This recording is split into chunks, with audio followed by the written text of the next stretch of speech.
Hello বন্ধুরা, welcome back to our YouTube channel aspirant Mir. তো বন্ধুরা, চলে আসলাম আবার একটি নতুন ভিডিও নিয়ে। তো তোমরা সবাই জানো যে আজকে পশ্চিমবঙ্গ বিধানসভায় পাশ হয়ে গিয়েছে সেই ওবিসি সংরক্ষণ সংশোধনী বিল।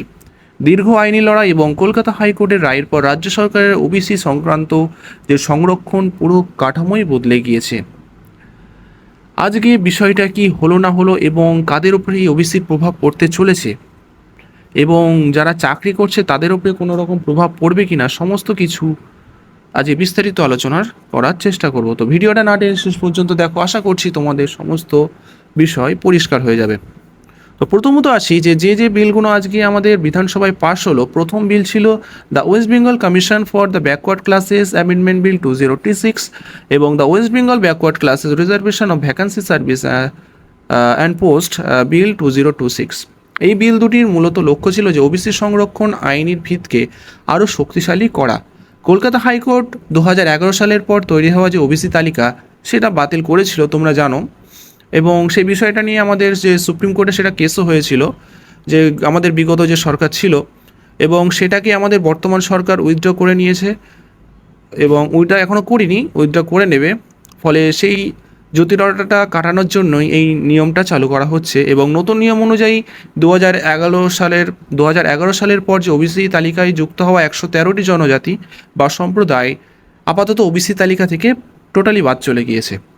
আর 2010 সালের আগে পর্যন্ত থাকা 66টি জনজাতি যারা ছিল তাদেরকে ওবিসি তালিকায় বহাল রাখা হয়েছে। আর তোমাদের একটা সুখবর, যে চাকরি প্রার্থী যারা ইতিমধ্যে তোমরা সুবিধা নিয়ে ফেলেছো, অর্থাৎ যাদের চলমান নিয়োগ প্রক্রিয়া হচ্ছে, তাদের ওপরে কি কোনো প্রভাব পড়বে? তোমাদের বলে রাখি, যারা হাজার হাজার চাকরি প্রার্থীরা তোমরা চিন্তায় আছো যে পরীক্ষাগুলো যারা নোটিফিকেশান অলরেডি এসে গিয়েছে, যাদের ফর্ম ফিল আপ পরীক্ষা হয়ে গিয়েছে পুরনো রোস্টার অনুযায়ী, তাদের ওপরে কোনো প্রভাব পড়বে না। চাকরি প্রার্থীদের জন্য এটাই হচ্ছে সবথেকে স্বস্তির খবর। বিলে স্পষ্ট বলা হয়েছে যে সমস্ত নিয়োগ প্রক্রিয়া ইতিমধ্যে শুরু হয়েছে। যেমন নোটিফিকেশান বেরিয়েছে, ফর্ম ফিল আপ হয়েছে বা পরীক্ষা চলেছে, সেইগুলো সম্পূর্ণ পুরনো নিয়মেই চলবে। অর্থাৎ ওই চাকরিগুলি বিজ্ঞপ্তি যখন বেরিয়েছিল তখন যে রিজার্ভেশন সিস্টেম ছিল সেটাই বজায় থাকবে, যেখানে ওবিসি এ ছিল 10% এবং ওবিসি বি ছিল 7%। এই সংরক্ষণই কার্যকর থাকছে। তাহলে এইটা কাদের জন্য লাগু হবে? এই বিল পাস হওয়ার পরবর্তীকাল থেকে যেসব নতুন নোটিফিকেশান আসবে সেখান থেকে এই বিলটি কার্যকর হবে। আচ্ছা, তারপরে আসি যে নতুন নিয়োগ সংক্রান্ত যে ব্যাপারটা।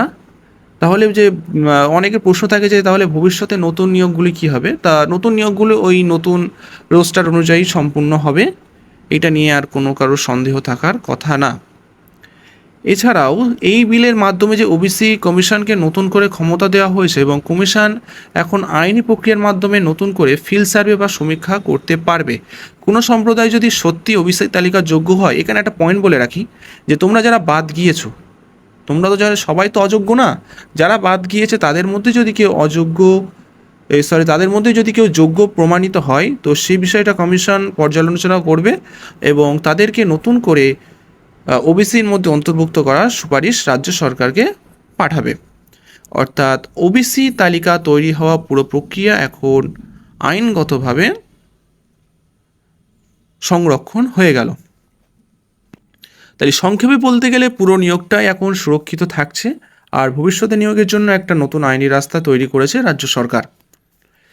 এই সিদ্ধান্ত তোমাদের ভালো লেগেছে কি খারাপ লেগেছে কমেন্টে তোমরা অবশ্যই জানাবে। এবং যে সকল চাকরি প্রার্থী বন্ধুরা যারা তোমরা ইতিমধ্যে সুবিধা নিয়ে ফেলেছো, তোমাদের পুরনো নিয়োগেই হবে, তাই কাউ গুজবে কান দেবে না। আর নিয়মিত জেনুইন আপডেট পাওয়ার জন্য আমার পেজটিকে ফলো করো এবং চ্যানেলটাকে সাবস্ক্রাইব করো এবং বন্ধুদের সাথে শেয়ার করো। আজকে ছিল এতটুকু ভিডিও। ভালো থাকবে, সুস্থ থাকবে। জয় হিন্দ, জয় ভারত।